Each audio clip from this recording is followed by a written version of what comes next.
در نماز آنچه که لازمه که شما نماز درست بخوانید. خب خدا میدونه که شما عرب نیستی. خدا میدونه نمیدونه که شما عرب نیستی. بله.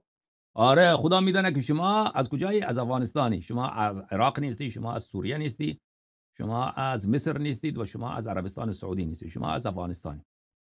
بله خداوند متعال آنچه از ما خواسته که ما نماز سوره حمد را درست بخوانیم. یا این سوره حمد درست خواندنش چیه که شما همین که خواندی یا کسی گوش کرد میگه این سوره حمد خوانده و میفهمه اهدنا الصراط المستقیم صراط الذین انعمت علیهم غیر المغضوب علیهم. حالا شما غیر المغضوب علیهم گفتی، مغضوب نتونستی، ایرادی نداره چون شما از این بیشتر بلد نیستی. اگر شما یک کسی بلده میتواند انجام بده، زبانش میگرده، مثلا کشورهای عربی بوده یا رفته مثلا پیش قاری قرآن درس خوانده، او باید همونطوری به صورت اعلایش بخونه. اون کسی که نمیتواند او اصلا در فکرتان شکم خطور نکنه که نماز شما درست، قرائت شما درست. خب